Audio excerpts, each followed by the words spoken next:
Yeah, and China will lose the US market, which, as I've said, is 15%. We don't You care. can't.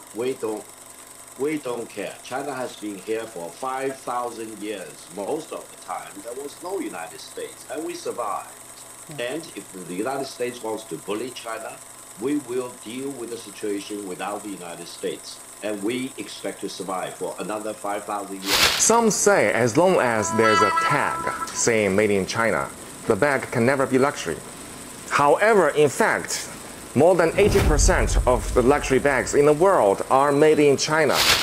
Ketika Trump menaikkan tarif dagang untuk China menjadi 245%, tebak bagaimana reaksi Xi Jinping membalas. Pemegang kekuasaan tertinggi di negeri tirai bambu itu membabat habis tren tarif dengan mengacaukan pasar barang mewah dunia, mengejutkan merek-merek barang mewah yang selalu dieluh-eluhkan pembeli global, padahal itu dibuat di China. Sekaligus membuat AS tak berkutik dengan menangguhkan ekspor logam tanah jarang yang sangat dibutuhkan industri AS, serta menyetop pembelian pesawat Boeing milik Amerika yang pada akhirnya mengganggu perekonomian Amerika. Lantas seperti apa nasib negeri Paman Sam dan brand mewah barat setelah ini? Akankah mereka hancur setelah apa yang dilakukan oleh China? So langsung aja kita bahas, tapi sebelum itu pastikan kalian udah like dan subscribe channel Republika Mahasiswa ya. Let's go! 1. Tarif dagang 245% Trump. Di tengah memanasnya perang dagang antara dua negara ekonomi terbesar di dunia, Gedung Putih dalam respon terbarunya kembali menaikkan tarif hingga 245% atas impor Cina ke Amerika. Setelah China merespon dengan melawan balik tarif Trump. Sangat berbeda sekali tindakan China ini memang dengan negara-negara berkembang lainnya seperti Indonesia. Tarif potensial tertinggi ini disebutkan dalam lembar fakta yang diterbitkan oleh Gedung Putih pada Selasa malam. Seorang pejabat Gedung Putih mengatakan kepada Newsweek bahwa perhitungan tersebut mencerminkan tarif potensial maksimum yang dapat dihadapi beberapa barang China dengan menggabungkan tarif timbal balik, tarif fentanyl, dan tarif pasal 301 yang ada. Kendaraan listrik misalnya memiliki tarif yang luar biasa sebesar 100% sejak pemerintahan Biden, dan kemudian di masa Trump ini akan dikenakan tarif total sebesar 245%. Bayangkan saja jika harga mobil listrik China seharga 100 juta di AS, berarti rakyat AS yang ingin membeli harus menyediakan uang 345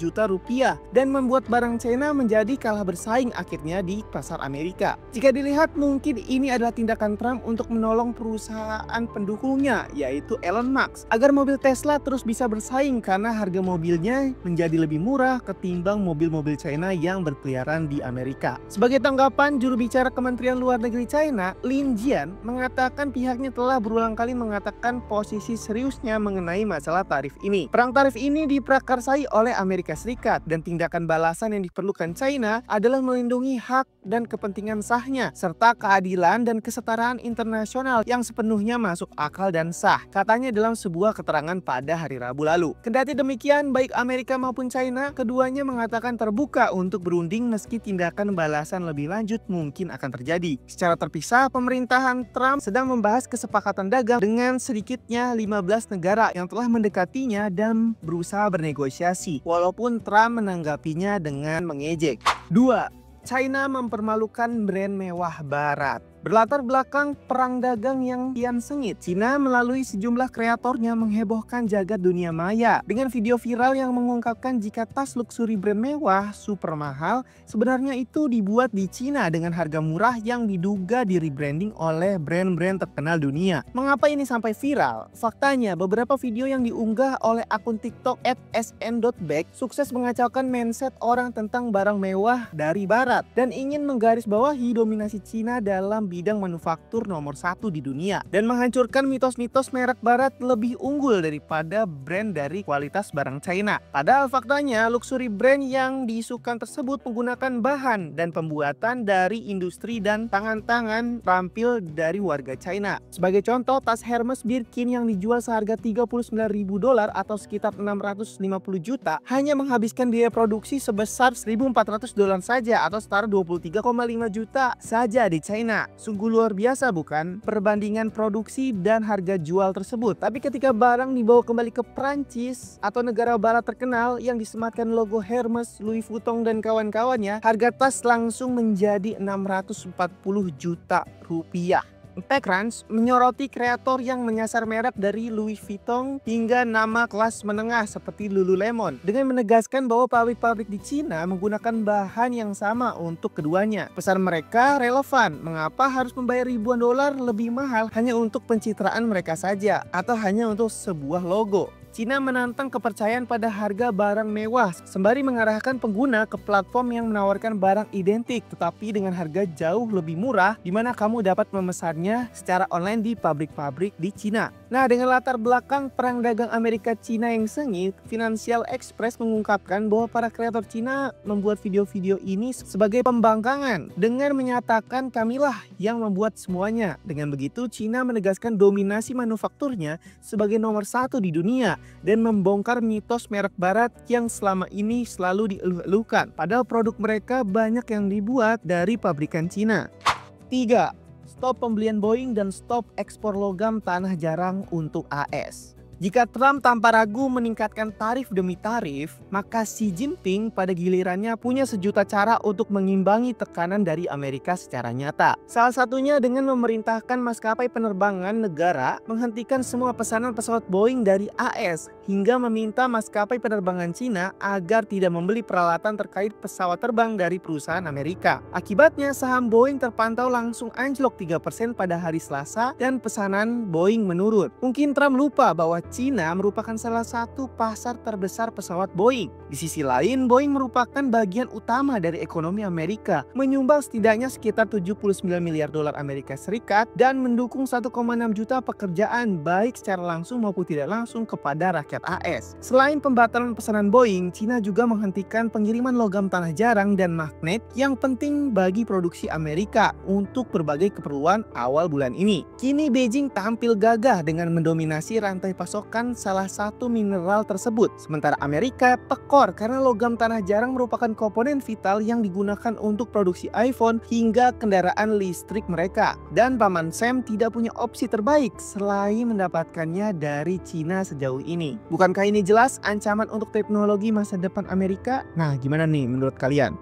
4. Xi Jinping dan rakyatnya tak takut berperang. Gedung Putih telah merilis lembar fakta pada hari Selasa dan mengumumkan tarif 245%. Kantor Presiden Trump itu kemudian memberikan ultimatum menyebut tarif tersebut diterapkan karena Beijing terus melawan balik tarif untuk barang-barang Amerika. Tapi apakah Presiden Xi Jinping terpancing untuk sebuah negosiasi? Jelas tidak semudah itu. Faktanya, memulai peperangan terlihat sebagai opsi tanpa tandingan yang terus ditunjukkan Beijing. Dalam sebuah pernyataan pada hari Rabu, pemerintahan Cina yang diwakilkan oleh juru bicara Kementerian Luar Negerinya, Lin Jian, angkat suara. Ia mengatakan bahwa Beijing telah berulang kali menyatakan posisi seriusnya mengenai masalah tarif ini. Menurutnya, manuver seperti ini tidak akan menimbulkan kemenangan bagi Amerika. Cina telah berulang kali menyatakan posisi seriusnya mengenai masalah tarif. Cina tidak ingin berperang dagang dengan Amerika, tetapi kami sama sekali tidak takut jika mereka bersikeras memprovokasi, ujarnya dalam konferensi pers harian. Sebenarnya tidak ada yang benar-benar tahu seperti apa masa depan, tapi sampai di sini setidaknya Cina berhasil menangkis tarif Amerika tersebut, bahkan sukses melanjutkannya dengan pukulan telak tanpa ampun untuk industri AS. 5. Cina minta AS berhenti merengek.